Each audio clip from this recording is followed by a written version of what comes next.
to your heaviest complex. All right, 6 people hop on the rower. Need a tighter shirt for the podcast. There we go. All right, got both cameras on. So we're back. We're back. On today's podcast, we're gonna start it off just almost like a PSA, right? Public service announcement.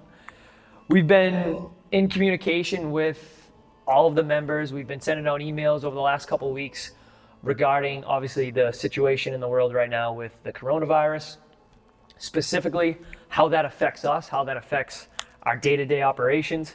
Obviously, we're in very close quarters with each other. The gym is a perfect breeding ground for things like the flu, obviously, which is obviously the coronavirus. But we're not overreacting, right? We're not panicking. We're not in panic mode. We have the luxury of being able to talk to Tom Lane. Tom Lane is a member in Dorchester. He is the director of the infectious disease department at the Boston Health Commission. So I talked to him. I've been talking to him once a week at least to kind of get a briefing on what's been going on. You yourself, you're a Milton firefighter, Yeah, right? we had a briefing yesterday, 2 days ago, my last shift. We had like a little union meeting we talked about because we obviously have to deal with that.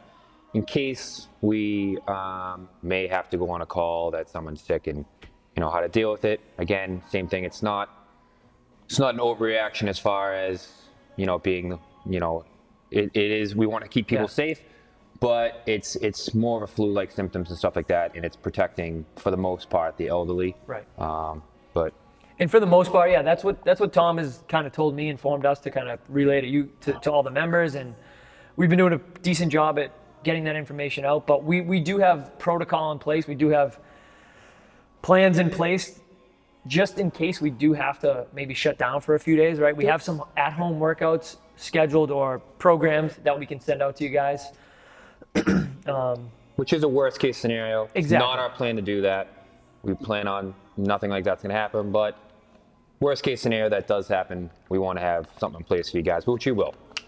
Right. And obviously, with everything that's been happening in the news, we know that it's a very serious issue. Yeah, crazy We're not stuff. taking it lightly. Right? NBA's shutting The down. NBA, the NHL You just said today. the NHL today, right? I know the MLB's next. I get some inside information. So when it's that big, obviously, we got to take precautions. Exactly. Travel ban has been executed by the president. So, you know, this isn't a light situation right now. This is very serious. So we're trying to do our best just to at least keep you guys, keep all of our members updated, but also as safe as possible, right? There's only so much we can do. It's ultimately going to come down to whether or not you personally, the members, want to come, right? Yep. We're not going to, there's nothing we can really do to keep you from coming.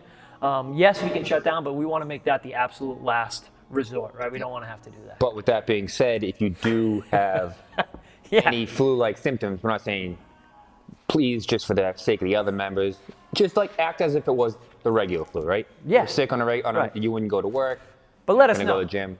Let us know. Take Send a us a week little off message. or so. Yeah. Start feeling better. Obviously, and get checked out and then go from there. Continue to wash your hands, right?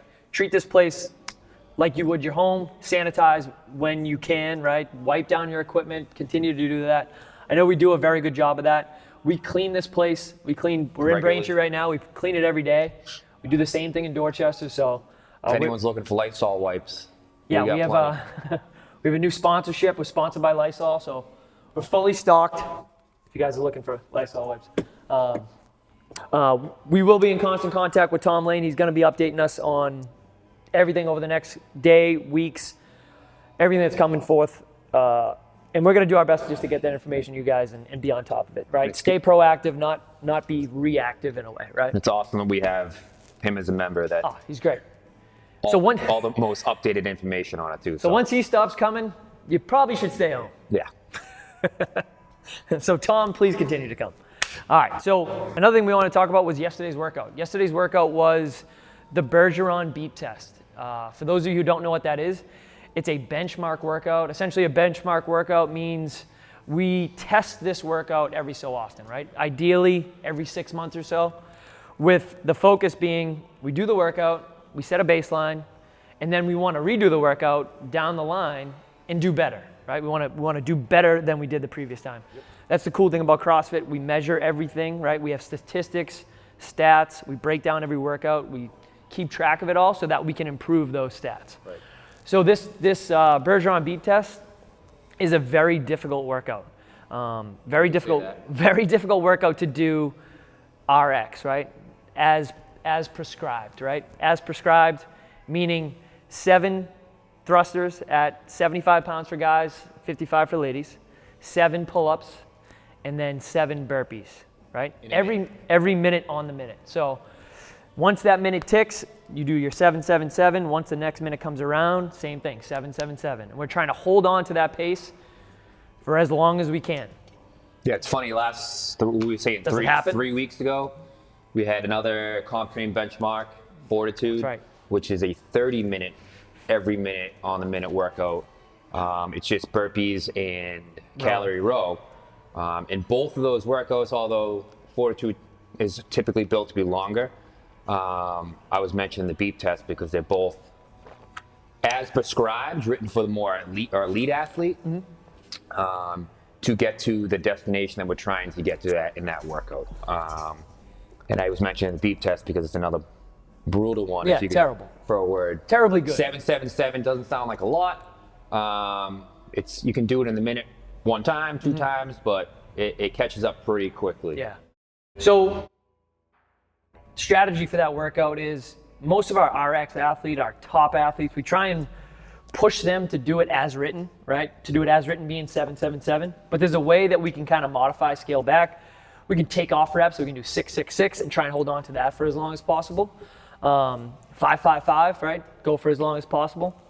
But I know that each one of the coaches kind of had a different strategy, was recommending different ways to do the workout to their athletes. So for me, I was telling RX athletes who normally do the workouts RX, I was telling them to try as hard as they could to last as long, see how many rounds that they can get, right? So they say they completed 1, 2, 3 rounds, whatever.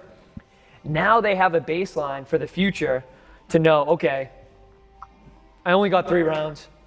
Now I'm going to try and get 4 rounds or 3 plus whatever.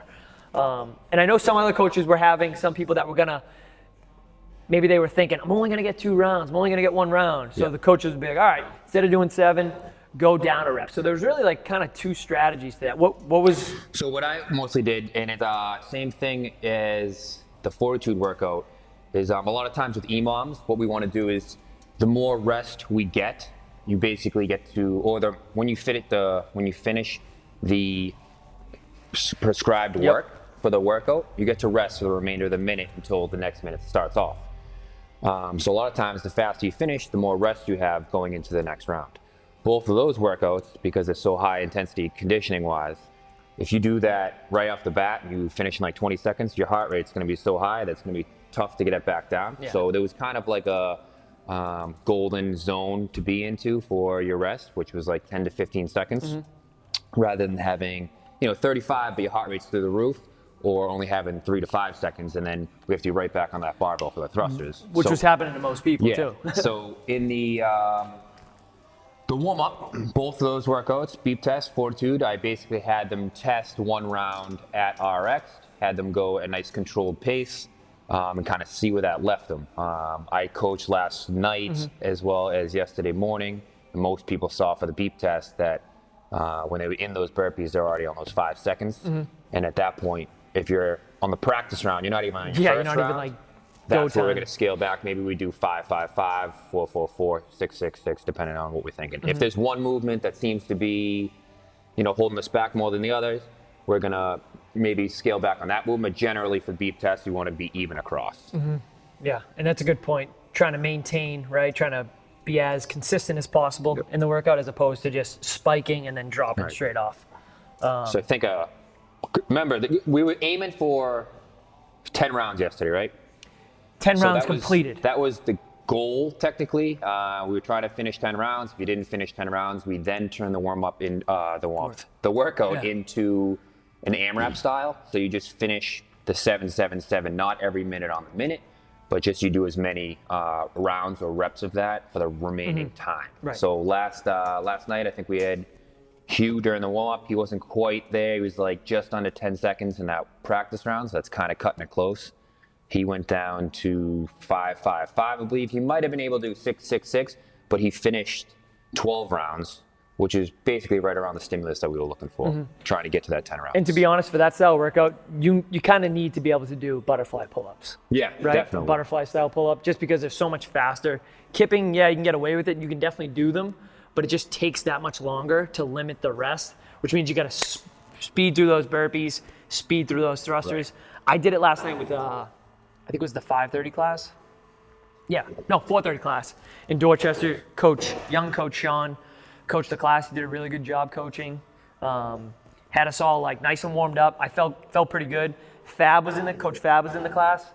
And like anytime he's in a workout with you, it's going to be like go time. So it was good to have him in there. And he ended up completing 12 rounds, which was like unheard of. Yeah. So what he did after the 10th round, he added a rep. So instead of 7.77, he went to 8.88. And then the 12th round, he did 9.99. Yep. It was insane. It was nuts. I was watching. I was trying to just continue to keep moving while he was going. Yeah, we went over that 10-minute mark, and I was watching him. I'm like, I might as well just keep getting some work in. Yeah, it's good to get. There was a lot of other people that just like died out and collapsed, but I was like, this guy's still going. We gotta. Yeah, it's good to have someone to push you like push that him on. in class. I know the first time I did this work, I was back probably. I've been following not consistently, but when I was at my first gym, 1630, me and Coach Kate followed carb training for a while. That was the first time we did it. I didn't have as much of a strategy back then as we did now, and I did exactly opposite of what I just told you guys about not jumping the gun, going as fast as possible off the bat. I didn't have the butterfly pull-ups like you just mentioned. I just had kipping, so it was a little slower on the pull-ups.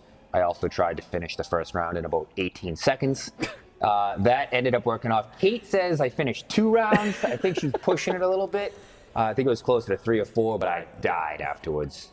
And of course, she ended up doing somewhere in the teens, I believe. But that time, the first time? Yeah, that's right. So she did 11 rounds yesterday. I don't think she went over.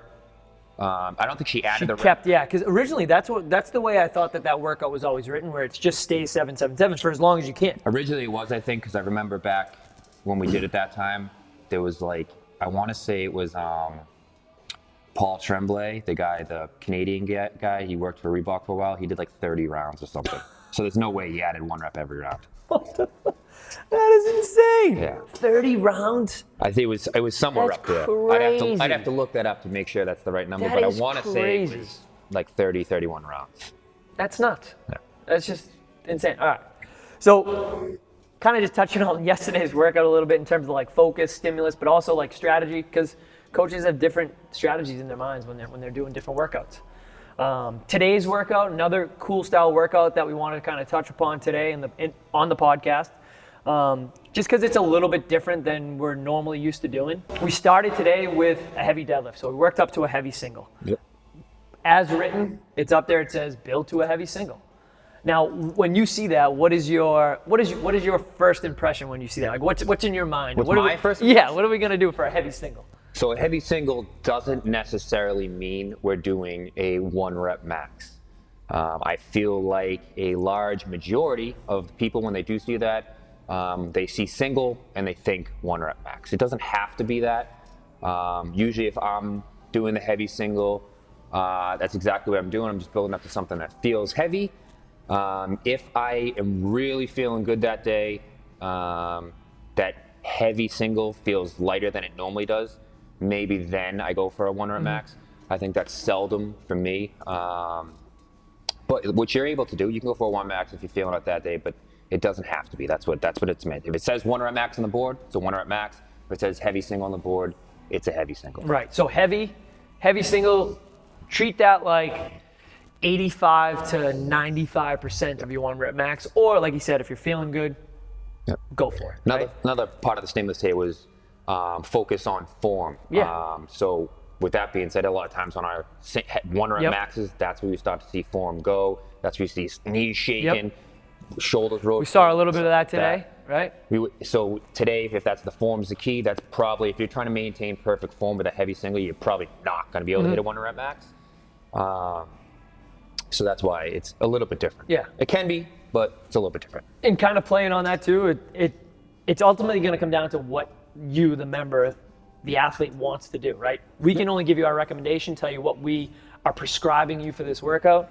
But ultimately, if you're like, I'm going for that 1 rep max, I'm going to rip this bar up. I don't care how I get it up. I'm going to get it up. And I'm shaking and I'm doing all this stuff and I'm going to lock it out.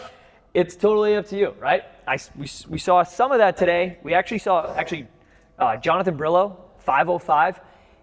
There wasn't much of that. He was actually pretty good. Pretty fast. He got up pretty fast, but he also had pretty good technique. At the top, he definitely got a little lightheaded. I saw him get a little dizzy at the top. He took a knee. He took a knee after. That happens sometimes. He hit 505. All the pressure built up. Yeah. You know, you brace holding yourself, his breath, hold which your is good. breath. It happens. 5, that's a lot of weight. Yeah, he wasn't shaking. I thought He wasn't. I thought it was pretty good. He wasn't going through that. He wasn't doing that. But he was good. Looked good. He said all-time PR. Yeah, that's what he was saying. Yep. Because I know that he had hit 495 at one point, and then today 505. It's pretty impressive. But essentially, building up to that heavy single, that's what we were starting with today. And some people went for that PR. I had 615 class, same idea. Went through that whole spiel, building up to a heavy single, not a 1 rep max. I had about 5 people PR their 1 rep max deadlift. And that's okay because they looked great. They looked awesome doing it. I think it was Pierce, Tatiana, Audrey, I think Bradley, Coleman, Right. maybe even Gabby. A lot of PRs in that first class, in that early morning class. And that's another thing about it. It's A, if you're feeling good. B, maybe you haven't deadlifted for a single in a while. Yeah. But you've been doing, 5s and 3s and stuff like that. And you've been hitting the gym 3, 4, 5 times a week. Maybe you're a newer member. A lot of times, I wouldn't say necessarily plateau as we get here longer, but it's harder to hit those PRs and stuff because we've been here for so long. But you might not even think that it's going to be a heavy day for you, and it's 505 looked light to him. It did. And that was an all-time PR. You know what I mean? That's right. So the second part of today's workout was the actual WOD. It was Quantum Leap. It was a 14-minute AMRAP. And the cool thing about today was we actually kind of structured it to work off of the individual, right? So what I mean by that is the first part was 9 deadlifts. So we were doing 9 deadlifts at 50% of what we hit for that heavy single. So now everybody in the class is going to have something different at that point, and it's all going to cater to what their ability is. So me and you are going to be working at a different weight now in the workout, Right. and you're definitely going to be going heavier than because you're going to deadlift more than me in the heavy Sorry, single. you can run fast. Right? But we're all doing something a little bit different. So it's 9 deadlifts at 50%, 15 kettlebell swings at 53 pounds, and then 35 for the ladies. And that's really the only spot that you kind of needed to figure out if you could go with the RX weight. So that was where you needed to figure out, can I do this weight for the kettlebell swings? Because the 50% is going to be based off that single, so you should be able to do that weight for 9 reps, right? Correct. It's not like we're asking you to go above what you're normally used to doing. It was like focus on the individual, right? And that's why I love like percentages and stuff, because it's a great way for individuals to get better without being like, oh, it says 225, man. I see this guy, I see Sean doing 225, so I'm going to do 225, and I'm going to just crank them out and hurt my back while I'm doing it, right? As a coach and as a member, the deadlift itself today was obviously a lot easier to scale because there was no scaling. It was based off of what your rep was. It was based off a percentage. And a lot of times when we, if the RX weight was 225 today, we might say something where the 9 reps should be unbroken or 2 sets. And if you can't do that in 2 sets, we should be scaling accordingly to a weight that we can. And sometimes people go a little bit too heavy because they think, I could definitely do this in 2 sets, and it turns out they can't. Or the other way around, and they go super light because they don't think they're anywhere near being able to do that 2 sets, and then they start ripping out unbroken. So it's a lot. That's true. If you don't know where you're at sometimes, especially if you're a new member, today was a lot easier to realize where we're going to be at RX. And last week, right after our first podcast, Abby actually had a question. Abby Stryker was asking how come more workouts aren't based off of percentages, which is a reason for that. There's a reason why we do set stimuluses for the workouts, and like I just said, we'll tell you where you should be as far as rep-wise, or if you're going unbroken, meaning you're lifting the barbell up as many times as you can without putting it down. But today was a great workout for that reason. We don't do percentages too often, but we do in the workouts. Cool. We do them a lot for the strength to start. Yeah, in the WOD itself, we don't do percentages. Which I like. I like that style. Yep.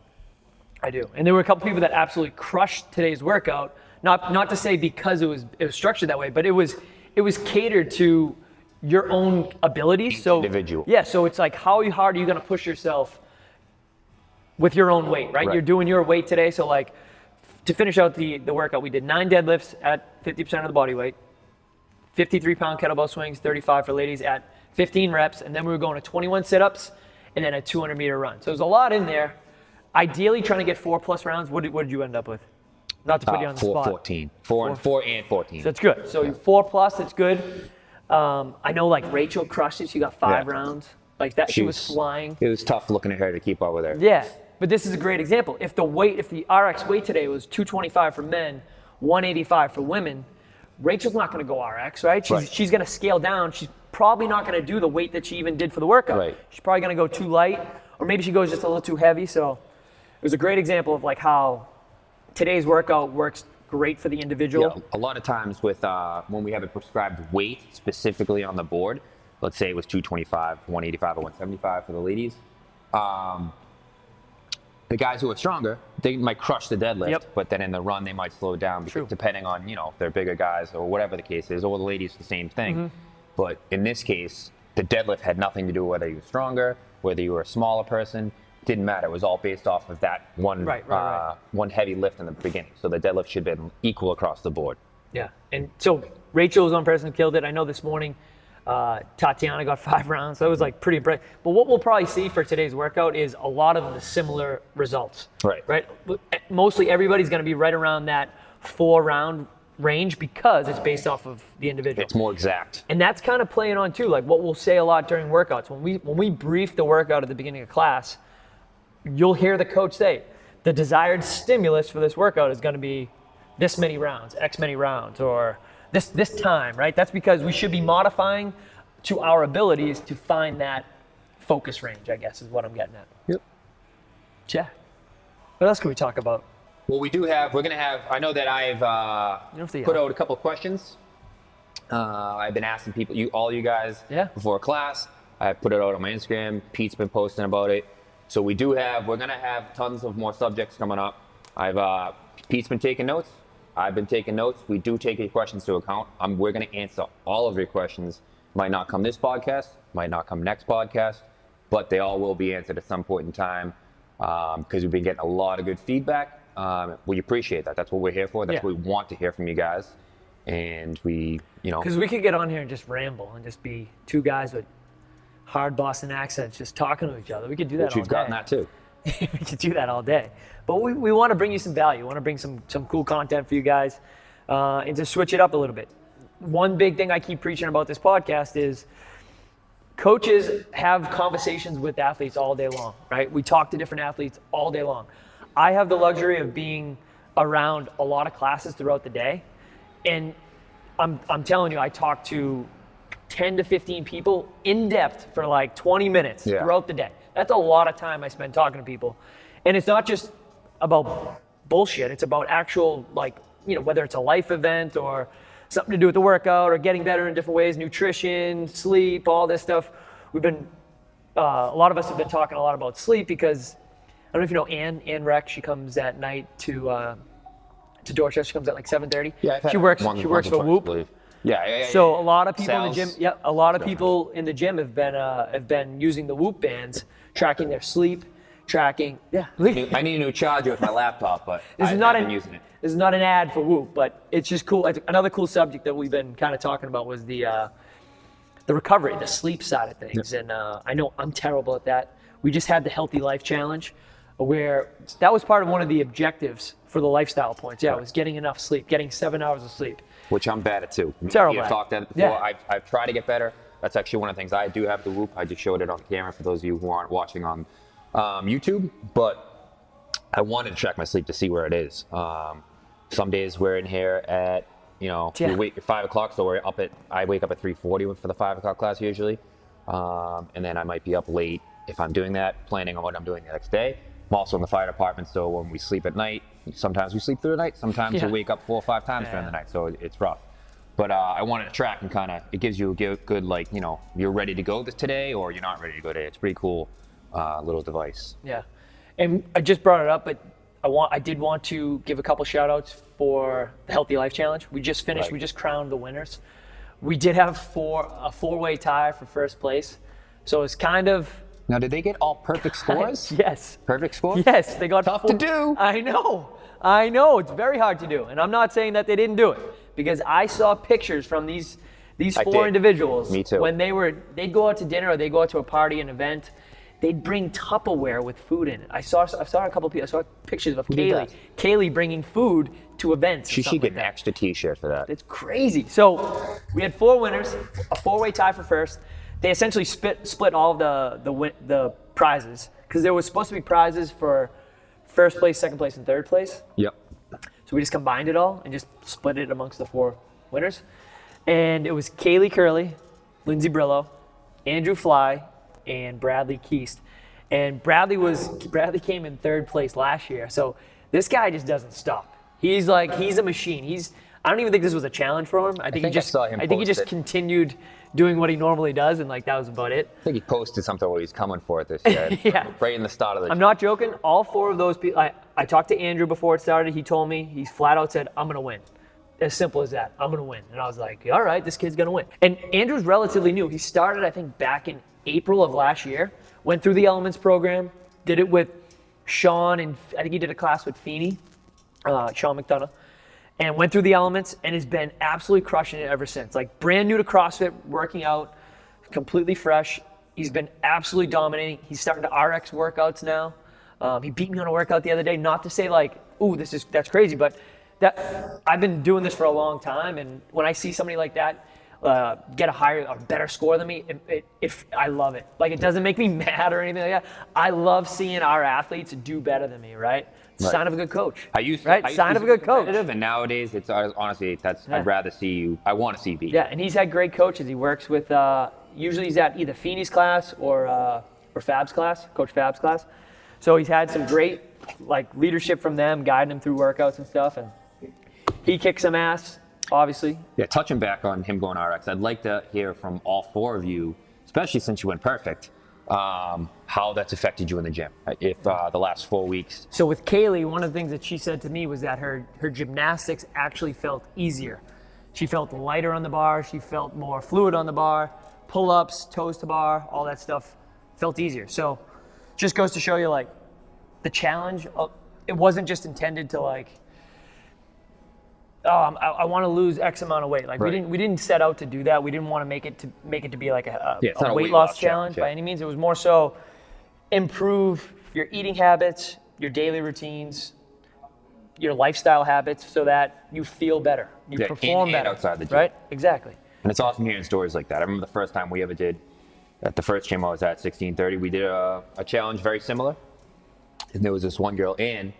And after the first day, ours was more of a macro-based, but it's more sticking to it, whatever you're doing. The first day she came in, she was like, I'm already going over on this and that and this. How do I do this? And I knew that she was hardcore in. Yeah. And at the end of it, she had lost 8 inches on her hips, some crazy amount of weight loss, and she went from she was a decent athlete in the gym. I would say that she went RX half the time, scaled half the time. And that was an 8-week challenge, I believe. And within the 8 weeks that she did the challenge, she was RX in every workout, crushing it, beating everyone in the gym. That's pretty impressive. Within an 8-week period. So it's awesome when you see stuff like that. It doesn't take long to do either. No. We did it for 4 weeks. I won't say who, but people were texting me, sending me messages, losing 8, 10, 12 pounds, right? Obviously, that's not going to be the same thing for everybody. Some people didn't want to lose weight. I did the challenge. I didn't want to lose weight. I know Bradley didn't specifically want to lose weight. He was one of the champs. Which isn't necessarily the purpose. It's more eating healthy. And you can gain weight eating healthy. You can maintain weight and you can lose weight. Right. So our 4 champs, just want to say congrats to them. They all crushed it. They all got some pretty cool prizes too. So it was good to see that it all went really well. I think we had 55 people do the challenge. So. That's good. What did we have last year? I think it was either right around the same or maybe a little less. A little less. Yeah, because this time we had the 2 Braintree and Dorchester going at it. So it's always cool when you get the 2 groups together. And then they see people's results, and then next year maybe they join it. I know. That's what I always think too. I'm people have such great success doing it. You would think more people would be interested. You don't have to wait till next year. That's true. Last year we actually got a lot of requests to run another one come summertime. And I was ready to do it, but I don't know. It's just I I can only get so excited about it for everyone, and I can get like people fired up. But like, if you don't get people like the 4 champs that are really, really, really into it, you know what was great about this year too, was like the Facebook group. Everybody was very interactive, sending out like recipes and tips, tricks, stuff that they do, stuff that they saw about maybe some different ingredients or stuff that they were used to eating that they noticed that maybe wasn't healthy that they thought was healthy, but everyone was just very interactive. And it showed at the end too, because I remember seeing a bunch of the athletes at the end said, they were also grateful that everyone helped them out get through it. The support is a big thing. And another big shout out to Amanda Bernasconi. She was like the leader in a way of the nutrition side of things for us. She kind of helped like organize the whole challenge with me in a way. So thank you, Amanda, for helping us with that. It's always greatly appreciated. She's very knowledgeable. We'll have to get her on here one day. We will. She's a savage. Yeah. She's probably got so many cool stories. Oh, definitely. She's done some pretty impressive physical She's been around for a while, yeah. Physical feats, right? Like she's another one you were saying last week that I tend to go. She's a little bit further than that. Like she really runs with it. Yeah. She really gets fixated on things. But that's good. She's got that mental magic. Right. And she's very, very focused. So we'll get Amanda on here for sure in the future. We'll get some other cool people on too. I know we've already talked about some cool guests that we want to have on here regarding like recovery and nutrition, or even just like the other coaches. Like we got to get the other coaches. Yeah, all the other coaches will be here. We'll try to get some more specialists or experts to their field. I like that.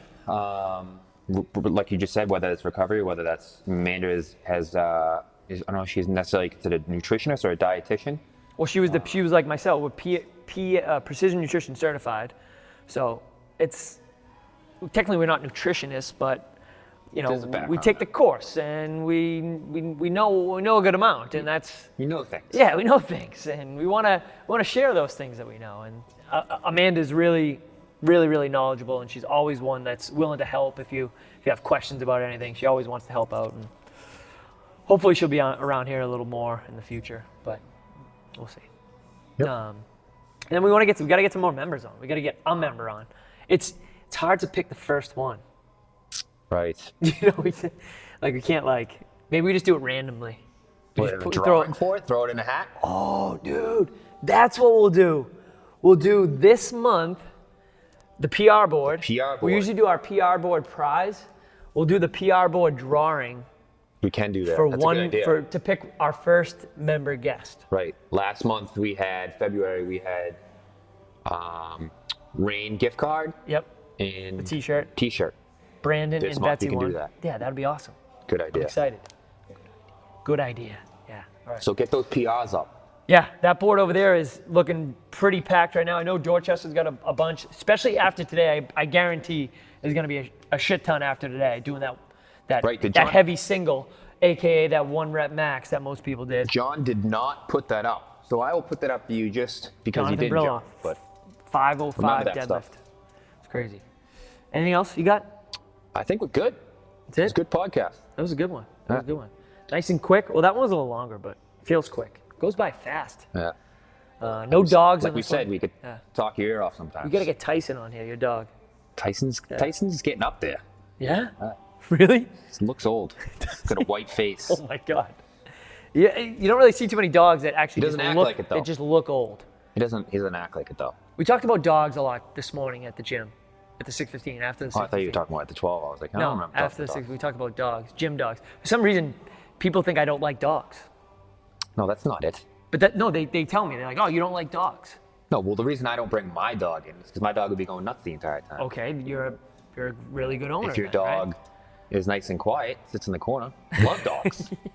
No, but I'm telling you, they think I don't like dogs. And I do. I like dogs. I'm just not a dog owner. I don't have a dog. Well, he wants dogs on the podcast. He clearly likes dogs. Yeah, get them dogs on the podcast. Yeah, they called me out for not liking dogs. Speaking of dogs, Marty, was it Marty or Brillo? At 12 o'clock was talking about dogs cannot get the coronavirus. It was Marty. Marty done that. He's a Boston police officer. He's got some inside info. Official. Yeah. So it's good. Right. It's good. Dogs are safe. So Tyson can now go outside because they kept him in lockdown for the last 2 weeks. Supposedly, not to say supposedly, but from what I've heard, babies are relatively safe too because of like something to do with their immune system and stuff. I've heard everyone under 50 or 60, it's relatively safer than the flu. Okay. As of now, that's what the information is.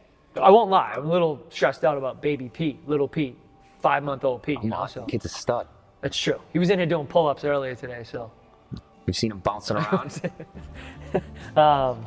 Yeah, so that's all we got for today, guys. Make sure to tune in next time. We'll try and do this once a week. And make sure to subscribe on iTunes, subscribe on YouTube. Give us a rating. And give us a rating. Those thumbs up. All right, good job, bro. Oh, we gotta do Looking forward to get back to you. Oh, we don't have to. Oh, I have a long sleeve. You might have to take it off. Take it off. Take off. I have no undershirt on All right, yet. all right, good job.